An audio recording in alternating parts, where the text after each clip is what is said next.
Hello and welcome to the video. Recently a protest happened in India against the current government. Students were demanding the resignation of Education Minister Dharmendra Pradhan and they got it. But while all of that was happening, one of my friends was arguing with me. His argument was very simple, that if you can vote and change the government, then why would you protest? What is the reason? And on the surface this sounds like a logical argument. I mean, that is what voting is for. You vote and change the government. But this comes with an assumption that your vote matters, or matters so much that it can change the regime. But is it really true? That is the question I want to try to answer in this video. So recently I started reading a book called The Dictator's Handbook. It introduced me a concept called normal voters and essential voters. Normal voters are those who have the right to vote, but essential voters decide who will come in power and stay in power. So for example, let's say you are standing in an election, 100 people are voting. Now to win you need a majority. So in this case 100 voters are normal voters, but 51 of them are essential voters. It doesn't matter whether you please 49 of them or not, if you are able to please 51 of them. That is the meaning and that is the value of being an essential voters. This concept of normal voter and essential voters applies to democracy and dictatorship both. So let's first take an example of a dictatorship. One of the worst dictatorship alive right now is North Korea. People there vote 100%, all of them, but none of them can vote against Kim. If you do, you will be thrown in prison. So you can understand the voting system is a joke right now. And these are the normal voters, but who is essential voter? It's the people around Kim, military leaders, powerful people, people who have a lot of money and power in the country. These are the people who will decide whether Kim will stay in power or not. These are the people who Kim has to keep happy, because if he doesn't, then they will not stop the insurgents. Similar is the system of Chinese election. There is only one party, so you cannot vote for anyone else. Even there the voter turnout is very high. So these are normal voters, but who is essential voter? The powerful people of the country. If they support the government, and if government support them, then they will support the government, otherwise no. So in a dictatorship, powerful people only matter and rest of them can just be there. Now let's take the examples of democracies. First is India. If you look at last 3 elections of Lok Sabha, in 2014 BJP got 31.3% and 2019 BJP got 37.4% and 2024 they got 36.6%. So what does this say? It says that your ability to change the government with your vote is low. You can see that majority of voters, more than 63% of them, didn't want BJP to rule, but still BJP came in power. When you look at it that way, it seems very unfair. Even if majority doesn't want BJP, we still have to tolerate them. So unless India has a strong opposition which can pull more than 37% of population towards them, we might not be able to defeat BJP. We will come back to Indian democracy later, but for now let's take an example of another democracy, America. America is a weird case because of electoral college system. In this system, each state has a certain amount of electoral votes assigned to it.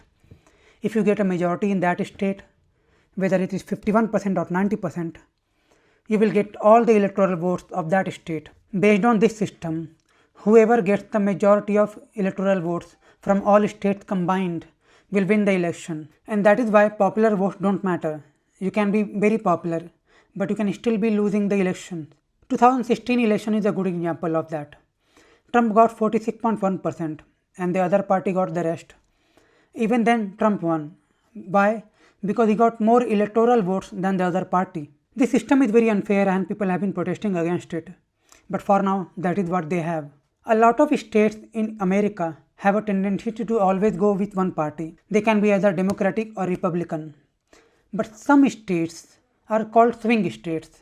In one election they can go with Republic and other election they can go with Democratic, and these are the essential voters who decide who will win. That is why Trump always puts a lot of effort in marketing campaigns in those states specifically. So in both the cases of India and America, what is important is the kind of election that is taking place, the system of the elections, and that defines the number of essential voters. It doesn't matter how many people are voting, it matters how many essential voters are there and are they with you or not. And that is the big difference between a democracy and a dictatorship. In a democracy, the ruler has to please a lot of people, but in a dictatorship, he will only have to please a few people. And that is why in dictatorship you will see a lot of poverty.